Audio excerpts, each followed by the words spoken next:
안녕하십니까, 강동호 변호사입니다. 이번에는 지역주택조합에서의 비극이라고 하죠. 트리마제 아파트에 관해서 말씀드리려고 하는데요. 트리마제 많이들 아실 겁니다. 유명 운동선수나 연예인들이 이제 소위 0.1%에 해당하는 부자들이 많이 보유했다. 그래서 BTS 멤버도 보유했다가 매각했다. 이런 뉴스도 본 것 같은데요.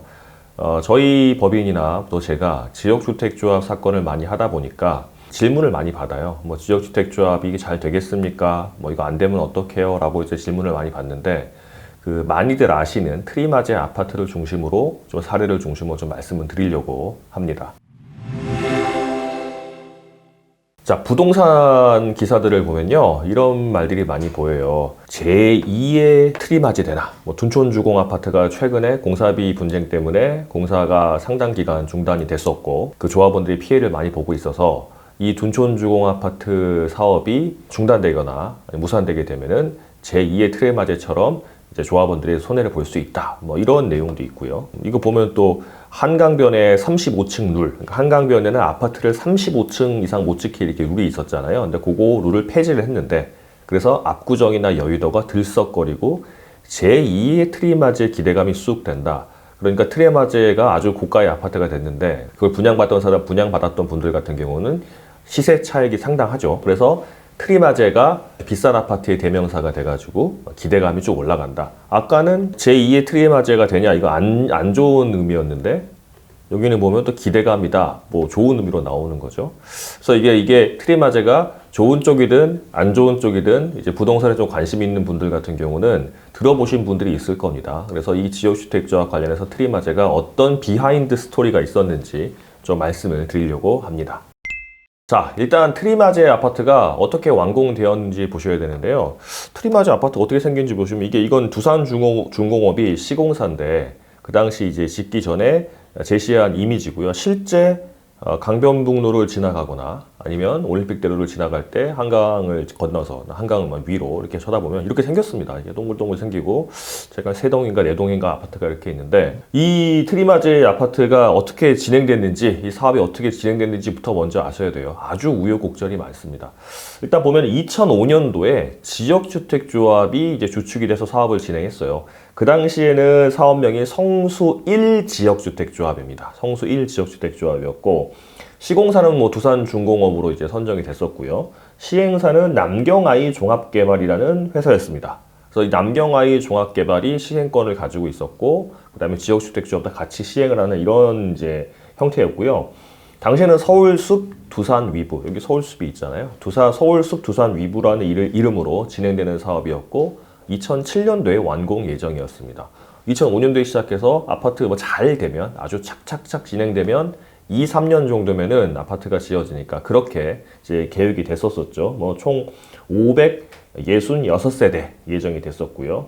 그 당시 오세훈 시장의 한강 르네상스 사업, 지금도 오세훈 시장님이시죠. 그 당시 오세훈 시장님, 아마 이때가 초선이었을 것 같은데, 한강 르네상스 사업 후보지로 선정이 됐었고요. 이제 그래서 원래 566세대를 50층짜리 아파트 4개 동으로 이제 계획을 변경한 겁니다. 네, 이게 50층짜리 4개 동이면은 랜드마크죠. 지금도 실제 그렇습니다. 성수동에서 기타 아파트 좀 많이 만들었죠. 서울숲 폴에도 있고, 대림에서 만든 아파트도 있고 하는데, 이때만 해도 거의 최초로 지어졌고 35층 룰을 변경돼가지고 50층 이상으로 지을 수 있는 랜드마크로 계획이 됐었어요. 그래서 그 당시 이 동네에 지역 주민들이 어떻게 됐었냐면요, 이렇게 부지가 이랬어요. 보시면 아시겠죠? 여기 이렇게 공사 펜스가 이렇게 있고요. 여기 이제 이 조그만 오래된 빌라들이나 단독주택들이, 상가들이 다닥다닥 붙어 있는 상태였습니다. 그래서 이때는 이제 아직 철거가 좀 진행되고 몇 가구 남은 상태죠. 이런 상황이었는데, 잘 되면 좋았겠죠. 근데 문제가 많이 발생했어요. 왜냐하면 일단 알박기가 있었어요. 지역주택조합 같은 경우는 이 사업부지의 95%를 확보를 해야지만 나머지 5%에 대해서 매도 청구해서 강제로 살 수가 있거든요. 그러니까 그 금액은 이제 법원에서 정해지는 금액을 주면 되는 거긴 하지만, 어쨌든 그랬는데, 이때 92%인가 3%밖에 확보를 못했어요, 토지를.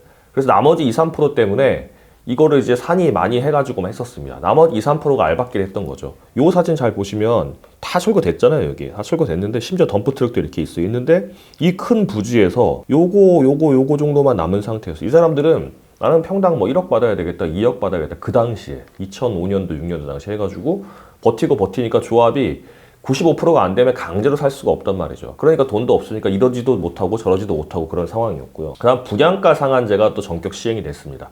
2005년, 6년이면 이제 한참 부동산 경기가 지금의 대세 사이클이 한참 오르다가 조금 내리는 시기잖아요, 서울이. 그 당시에는 IMF 끝나고 2000년도 카드 대란 끝나고 이제 노무현 정부 들어서면서 이제 2003년, 4년, 5년 막 6년 올라가는 그 시기였습니다. 그래서 그때 참여정부가 부동산 가격을 잡으려고 분양가 상한제를 실시를 했거든요. 그러니까 이 트리마제 같은 경우는 그 당시에는 뭐 트리마제도 아니었죠. 서울수, 두산, 위부였는데 서울수, 두산, 위부는 이제 50층짜리 4개 동을 지어서 일반 분양할 때 비싸게 팔아가지고 랜드마크로 이제 비싸게 팔아가지고 그 돈을 가지고 그 시공사 이제 시공비도 되고 이제 조합원들이 이제 부담금을 적게 하거나 아니면 돈을 뭐 환급받거나 그렇게 하려고 그랬는데 분양가 상한제가 실시돼 버리니까 그런 계획이 다 틀어지게 된 거예요. 그리고 또 결정타가 있었죠. 2007년도가 중공 예정이었지만 뭐 아파트라는 게 그렇게 되지 않죠. 보통 뭐 재건축 재개발 같은 경우는 평균적으로 5년 이상, 뭐 보통 10년까지도 걸리고 지역주택조합도 아주 짧아야 2, 3년이고 보통 5년, 10년도 걸리는데 이 사람들이 2007년에 끝내려고 했었죠. 그런데 이런 알박기도 있고 분양가 상한제도 있으면서 이제 계획이 계속 변경되는 사이에 2008년도에 아주 큰 일이 발생했죠. 전 세계 금융위기가 발생한 겁니다. 리먼 사태 해가지고 그 당시 미국이 서브프라임 사태라고 하기도 하죠.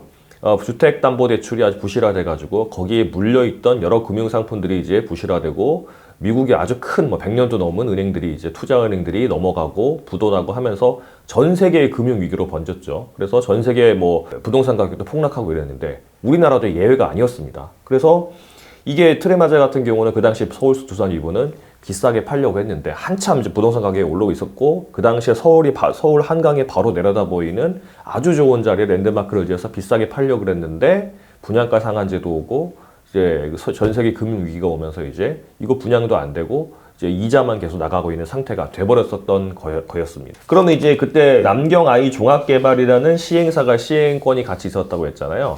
그때 두산건설이 이런 생각을 했습니다. 이거 남경I 종합개발 이자도 잘 못 내고 하니까 내보내고 조합하고 같이 하자. 그리고 조합에서도 그렇게 얘기를 했어요. 이 남경I 종합개발 PF 대출 받아놓고 제대로 이자도 못 내고 힘들어하고 있고 이 사람들이 나섰으면은 2, 3% 채워가지고 매도 청구도 할 수 있게 만들어야 되는데 그것도 못하고 있지 않냐. 내보내자 해가지고 그 당시 기사를 보면 기업은행이 이 남경I 종합개발에 대한 이제 주채권은행이었고 채권단이 있었던 모양입니다. 거기만 가서만 시위도 하고 이래가지고 이제 남경I 종합개발 손 떼고 이제 기한이익 상실로 해가지고 대출을 이제 못 받게 된 거죠. 이자를 못 받게 된 거고. 그래서 이 땅이 그 당시 이 트리마제 부지가 경매로 나왔습니다. 은행 입장에서는 경매로 해가지고 이제 대출금 회수해야 될 거 아닙니까? 경매로 나왔는데 그때 두산건설이 보증을 했어요. 3,600억짜리 대출 보증을 해가지고 조합이 PF 대출을 받아서 돈을 조합이 그 두산 보증으로 PF 대출을 받아서 조합이 그 땅을 산 겁니다. 이제 그러면 사업권이 이제 조합으로 넘어온 거죠. 이제 남경I 종합개발은 빠지고 조합만 남았고 두산은 이제 시공사가 돼가지고 진행을 해서 그래서 나머지 땅도 사가지고요. 2009년도에 95% 확보를 했습니다. 이제 된 거죠, 이제. 그러면 나머지 5%는 매도 청구해서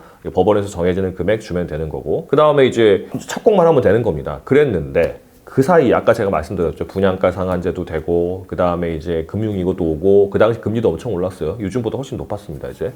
그러니까 두산건설이 이렇게 말을 한 겁니다. 자, 2005년에 계획을 해서 2007년도에 지으려고 했던 이 사업이 지금 2009년도가 됐어요. 이제 10년도 넘어갔겠죠. 이제 됐어요. 그 사이에 물가도 엄청 오르고 금리도 오르고 계속 이자가 나갔으니까 쌓이고 쌓인 사업비 때문에 추가 분담금을 더 받아야 되겠습니다. 라고 두산건설이 조합에 요구를 했습니다. 근데 조합에서 당연히 무슨 말이냐. 제가 신문지상으로 본 거로는 그 당시에 2억 5천만 원 정도의 이제 분양가였다고 합니다. 그런데 이게 6억을 더 요구했어요. 그 사람들 입장에서 화가 나겠죠. 그 돈이면 사실 그 당시 그 돈이면 새 아파트 다 사는 건데. 그러니까 안 된다 막 해가지고 그러니까 시공사가 야, 너 그런 식으로 하면 나 보증 안 해주겠다 이렇게 한 거였지. 두산건설이. 그래서 니들 알아서 갚아라. 나 못 갚는다. 그러니까 조합이 니네 그런 식으로 하면 안 되겠다. 시공사 교체하겠다라고 해가지고 현대건설로 교체를 했어요. 그러니까 두산건설이 어떻게 했냐면요. 자기가 3,600억 보증했었잖아요. 돈을 다 현금을 어디서 가져와가지고 그걸 다 변제해버렸어요. 변제해버리고 두산중공업이 이제 조합한테 이제 조합 니네가 갚아라. 나는 다 갚았으니까. 그러니까 조합이 돈이 어디 있어요? 못 갚잖아요. 현대건설이 그 당시에 보증을 안 했던 모양입니다. 그러니까 두산건설이 이제 사업권을 인수해버린 거죠, 이제. 그래서 두산건설이 2012년 5월 달에 이제 이런 일이 벌어진 거고요. 사업권을 인수해가지고 두산건설이 트리마저로 바꿔버렸어요. 바꿔버리고 그 당시 한양개발인가요? 주식회사 한양개발인가 그 시행사를 이제 내세워가지고 이제 시행을 하고 이제 지주가 직접 이제 매수해가지고 이제 개발하는 사업이 돼버린 거죠. 지주가 이제 한양개발, 뭐 두산중공업이 됐으니까. 그래서 2014년 3월에 분양을 했습니다. 이 트리마제는. 그래서 제가 알기로는 그 당시에는 뭐 너무 이제 분양가가 평당 뭐 4천 가까이 된다고 해가지고 너무 비싸다 이런 말이 많아서 이 분양이었는데 이제 분양은 보통 1, 2년 전에 하잖아요. 이제 분양하고 입주하기 전에는 거의 다 분양이 다 끝났고 지금은 아시는 것처럼 서울 시내에서 가장 비싼 아파트 중에 하나가 된 거죠. 어떤 분들은 보시면서 같이 이게 강변북로나 올림픽대로 지나가면서 보면 야 저거 어떻게 아파트는 보통 우리가 아는 아파트는 판상형으로 이렇게 여러 개가 있거나 아니면 뭐 이제 동글동글하게 생겼다고 하더라도 이제 여러 개 모여 있는데 저거는 뭐 엄청 큰 빌딩이 4개밖에 없으니까 이거는 뭐 주상복합 아니냐라고 하시는데 이거 아파트예요. 그냥 아파트를 가지고 지어졌죠. 그랬었습니다. 자, 뭐 그 당시에 뭐 이제 나중에 보면은 이제 뭐 이런 기사도 그 당시 있었어요. 2011년도 보면 분양가 둘러서서 조합하고 시공사가 갈등이 있었다. 뭐 그러다가 2013년 12월에 서울숲 두산 2부 뭐 9년 방황 끝냈다. 그러니까 이게 이제 그 두산건설이 다 이제 시공권 인수하고 이제 두산건설이 이제 분양하는 걸로 나갔던 거죠. 그래서 뭐 그 옆에 아까 제가 말씀드린 뭐 갤러리아 폴에 뭐 이런 게 있었습니다. 그래서 그 다음에 이제 두산건설이 사업권을 인수한 다음에 뉴스가 나온 게 기존 조합원들 뭐 납입금 분양권 모두 잃었다. 그 당시 서울숲 두산 위구라고 했다 그랬잖아요. 부지 원주민들이 성농구청에서 장기 농성 중이다. 여기 보면 뭐 잘 보이실지 모르겠지만 어리석은 두산중공업 조합원 없이 일반 분양하는 거는 죽음으로 저지한다. 무시무시하죠. 이제 이런 내용도 나왔었습니다. 트리마저 사태의 이제 쭉 진행 상황은 이렇게 되는 거고요. 원인은 뭐 지역주택지역 사업 자체의 위험성도 있어요. 뭐 농담 반 진담 반으로 항상 드리는 말씀이지만 지역주택조합 자체가 잘 진행되는 경우도 많은데 농담으로 이제 그러죠. 원수한테도 소개 안 시켜주는 부모의 원수한테도 소개 안 시켜주는 게 지역주택조합이라는 말도 있습니다. 이게 워낙 엎어지는 경우가 많고 사업이 이제 입주까지 되는 경우가 20%도 안 된다고 해요. 어떤 통계를 보면은. 그래서 뭐 입주까지 된다고 하더라도 사실상 추가 분담금 내고 이것저것 하고 나면 그 새 아파트 주위에서 비슷한 새 아파트 돈 다 주고 하는 것과 거의 유사한 정도가 돼버려서 서민들이 중간에 이제 마진을 좀 없애고 조금이라도 줄여서 이제 저렴하게 아파트를 마련한다는 이 지역주택조합의 취지와 좀 다른 내용이 되고 있잖아요. 그래서 지역주택조합 사업 자체는 좀 위험합니다. 왜냐하면 아파트를 지으려면 땅으로 확보를 해야 되는데 그 땅은 돈이 있어야 되잖아요. 근데 지역주택조합은 필연적으로 태생적으로 돈이 적습니다. 돈이 적은 사람들한테 돈을 모아가지고 대출을 받아서 하겠다는 건데 뭐 대출이 이제 뭐 시기가 안 좋으면 잘 안 나올 수도 있고 금리가 높을 수도 있고 또 조합원이 모집이 잘 안 될 수도 있고 아까 트리마저처럼 알박기로 해가지고 지주들이 땅을 안 팔 수도 있고 여러 가지 문제가 발생하기 때문에 위험성이 많이 있어요. 그리고 또 이제 이 두산중공업과 그 당시 성수 1 지역주택조합이 분쟁이 있었던 게 조합이 좀 잘못 판단했었죠. 두산중공업이 그때 추가 분담금을 6억을 주라고 했잖아요. 근데 조합원 입장에서 좀 황당하긴 하죠. 2억 5천에 확정 분양가라고 했는데 예초에 근데 6억을 더 주라고 하니까. 근데 두산중공업도 아예 틀린 말은 아닌 게 그 당시에 그 주위 시세가 대부분 그랬고 2005년도에 시작한 사업이 2010년 뭐 될 때까지 한 5년, 6년 동안 계속 이자만 쌓이고 땅값만 오르는 상태였기 때문에 두산중공업도 청구를 할 수 있었어요. 그래서 그 당시에 이제 분쟁이 있었을 때 협의를 잘 했었어야 되는데 조합에서 강경하게 나간 거죠. 그러면은 두산중공업하고 계약 해지하겠다. 그리고 현대건설을 하겠다라고 총회까지 열어가지고 바뀌었는데 그러면 두산중공업이 그 당시 채무 보증을 한 3,600억이죠. 3,600억을 어떻게 할지를 미리 계획을 세우고 있었어야 되는데 아무런 계획이 없었어요. 뭐 하다못해 현대건설과 얘기해가지고 자 니네가 대신 보증 이제 바꿔서 해주면은 할게라고 했었어야 되는데 그런 것도 없었던 모양입니다. 그래서 이렇게 문제 벌어진 거죠. 이거 관련해가지고 이제 둔촌주공 아파트도 제가 이제 뭐 자문도 좀 하고 뭐 의견도 드리고 했었었는데 둔촌주공도 결국 시공사하고 이제 시공비 분쟁이었잖아요. 시공비가 뭐 2조 얼마냐, 3조 얼마냐 해가지고 이렇게 나왔었는데 그거를 뭐 한국감정원에서 감정도 받아보고 했는데 이제 증액된 게 총회 결의가 좀 뭐 시기적으로 좀 이제 좀 안 맞는 부분도 있었고 그래가지고 뭐 시공사를 바꾸니 많이, 뭐 시공비를 뭐 낮추니 많이, 뭐 해가지고 또 뭐 자재를 갖다가 건축 자재를 고급화하니 많이 해가지고 그러다가 지금 이제 뭐 유치권 행사하고 6개월, 1년씩 공사가 미뤄진 거잖아요. 아시겠지만 거의 트리마저하고 유사합니다. 이제 공사비 분쟁이고, 그리고 여기도 둔촌주공도 제가 알기로는 시공단이 이제 보증을 해가지고 이제 대출이 되고 이래가지고, 그때 뭐 얘기가 나왔던 게 뭐 둔촌주공 같은 경우도 시공단이 두산건설처럼 자기들이 돈 다 갚아버리고 이제 대출 상환 요구하고 안 되면 경매 넘겨가지고 자기들이 사업 진행하겠다 이런 말도 나왔었거든요. 그래서 결국은 어떻게 좀 협의가 돼가지고 사실상 거의 시공단이 이기다시피 해서 이제 사업이 진행될 걸로 이제 아는데, 신문지상에 나온 건 말로는 둔촌주공 조합원들이 이 분쟁 때문에 거의 세대별로 1억이 넘게 이제 손해를 보게 됐다. 더 추가 분담금 내게 된 꼴이다. 라고 말이 나오더라고요. 그래서 이런 비슷합니다. 근데 뭐 둔촌주공은 트리마제처럼 뭐 이제 낸 돈 다 날리고 뭐 경매에 넘어가고 그러지는 않을 건 같은데 비슷한 상황이죠. 자, 뭐 이런 비극 재발 방지. 왜 비극이라고 하냐면요. 그 당시에 그 원주민들 같은 경우는요. 뭐 예를 들어서 뭐 5억에 팔았다 자기 집을. 그러면 일부밖에 돈을 못 받고 나머지는 아파트 분양받는 걸로 하고 자 땅을 줬는데 이게 다 날아가 버리게 된 거예요. 이제 뭐 이주비 그 당시 7천 받았었나 뭐 그랬었던 것 같은데 그 이주비 말고 다 날아가 가지고 막 이런 분들도 계셨었습니다. 그래서 그런 비극이라고 표현을 하는데요.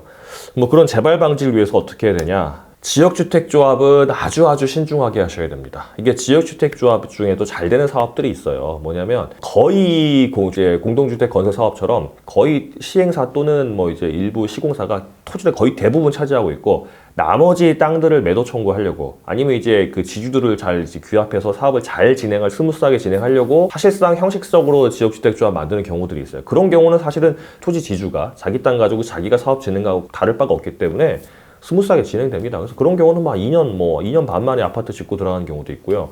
제가 통계해 보는 바로는 경기도 광주시인가요? 그쪽에는 어느 지역주택조합은 너무 사업을 잘해가지고 사업인가 전부터 잘 이제 토지 작업도 잘하고 해가지고 인가나고 착공할 때까지 1년 반도 안 걸린 조합도 있습니다. 거기는 입주할 때까지 2년 반밖에 안 걸렸어요. 그래서 그 나중에 사업비가 남아가지고요. 조합원들한테 16억인가? 그것도 돌려준 그런 사례도 있습니다.